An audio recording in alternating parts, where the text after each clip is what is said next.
अब हम बात करते हैं students next property ionization energy की। Ionization energy mean energy required for ion formation. Ion mean ion, ionization mean formation, यानी हमें कैट आयंस बनाने के लिए जो एनर्जी चाहिए होती है वो है आयनाइजेशन एनर्जी। अब कैट आयंस कैसे बनते हैं? सपोज सोडियम के एग्जांपल ले लेते हैं। Sodium atomic number 11। सोडियम के फर्स्ट ऑर्बिटल में 2 इलेक्ट्रॉन्स, ठीक है जी, ये सेकंड और ये थर्ड, ठीक है। 1 2 3 4 5 6 7 8 9 10, ठीक है जी।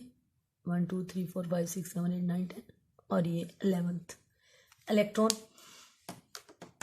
अब अगर हम सोडियम के आउटर मोस्ट शेल से इलेक्ट्रॉन निकालना चाहते हैं तो हमें कुछ एनर्जी लगानी पड़ेगी।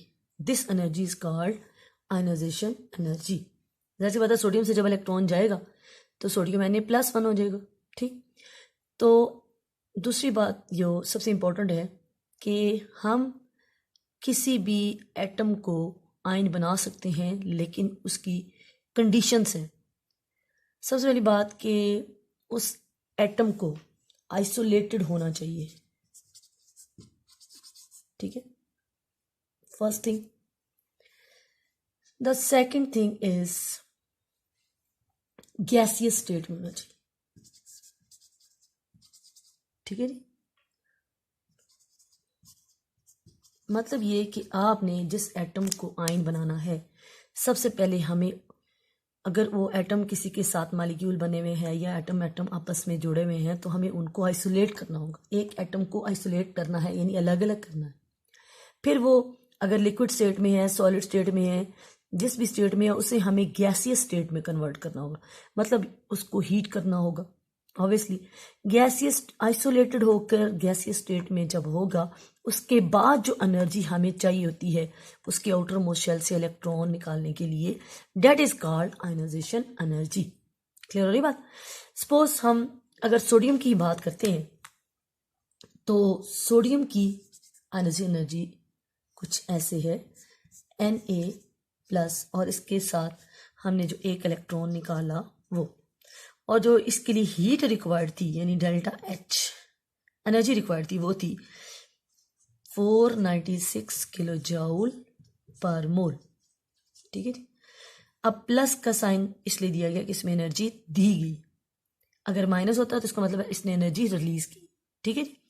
तो amount of energy which is required to remove the outermost loosely bonded electron, देखिए ये लूजली बॉन्डेड इलेक्ट्रॉन है ना, from the valence shell of an isolated gaseous state atom is called ionization energy. Let's suppose हम एक electron निकाल चुके हैं और अब वो एटाइन बन चुका है, ठीक है। तो उसी में से अगर हमने, जैसे एग्जांपल मैग्नीशियम की हम बात करते हैं, तो मैग्नीशियम में से हम सिस्टमैटिक पहले एक इलेक्ट्रॉन निकालेंगे, Mg+1 बनेगा और एक इलेक्ट्रॉन निकलेगा, ठीक है। और इसी में से अगर हमने दूसरा इलेक्ट्रॉन निकालना है तो वो हमें Mg+ में से, यानी आयन उसका बना हुआ ऑलरेडी, उसमें से निकालेंगे तो वो बनेगा Mg+2 और ये दूसरा इलेक्ट्रॉन निकलेगा, ठीक है। अब इस एग्जाम्पल में जरा गौर करना है आपने,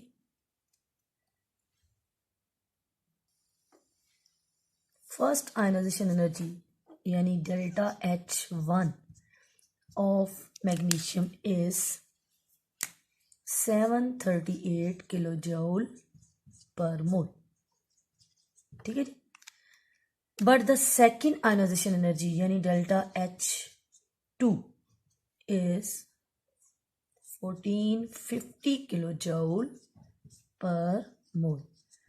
अब देखिए इसमें कंसिडरेबल बात यह है कि इसकी फर्स्ट आयनाइजेशन एनर्जी जो भी है, लेकिन सेकेंड आयनाइजेशन एनर्जी मैग्नीशियम की उससे ज्यादा है। इसका मतलब है कि हमें किसी भी एटम में से एक इलेक्ट्रॉन निकालने के लिए जो भी एनर्जी चाहिए होती है, उसके उसी में से सेकंड इलेक्ट्रॉन निकालने के लिए हमें उससे कहीं ज़्यादा एनर्जी लगानी पड़ेगी। यानी हम यूँ भी कह सकते हैं कि first ionization energy will be less than the second ionization energy, या second ionization energy will be always greater than the first ionization energy. तो जितने भी सेकंड ग्रुप और थर्ड ग्रुप के जो हम कैटायंस बनाते हैं वो इसी तरह से सिस्टमेटिक 1 by 1 इलेक्ट्रॉन रिलीज करते हैं और उनके लिए एनर्जी जो है वो रिक्वायर्ड इंक्रीज होती जाती है। यहाँ से हमें एक और बात ये भी पता चली कि जैसे जैसे एटम का अगर साइज इंक्रीज हो रहा है तो उसमें से इलेक्ट्रॉन निकालना आसान है, और अगर एटम का साइज स्मॉल है, डिक्रीज हो रहा है, तो उसमें से इलेक्ट्रॉन निकालना मुश्किल। इसी हिसाब से अब हम इसके ट्रेंड डिस्कस करते हैं। ट्रेंड की जब बात करेंगे हम तो पहले देखते हैं अलोंग द पीरियड क्या हो रहा है।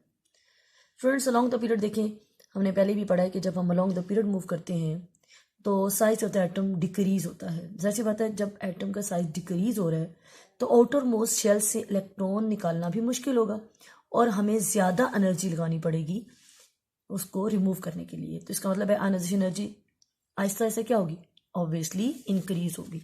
तो हम यहाँ लिख सकते हैं along the period ionization energy will increases. ठीक है, अब जब हम डाउन द ग्रुप बात करते हैं, ऊपर से नीचे आ रहे हैं ग्रुप में, तो गौर करें कि एटम का जो साइज है वो क्या हो रहा है, इंक्रीज हो रहा है। तो जब एटम का साइज इंक्रीज हो रहा है तो लाजमी बात है बहुत ही आसानी से हम आउटर मोस्ट इलेक्ट्रॉन को निकाल सकते हैं, तो हमें आयनाइजेशन एनर्जी भी कम लगानी पड़ेगी। तो इसका मतलब ये हुआ कि down the group ionization energy will decreases. ठीक है, ये हो गए इसके ट्रेंड्स। अब नेक्स्ट प्रॉपर्टी डिस्कस करेंगे।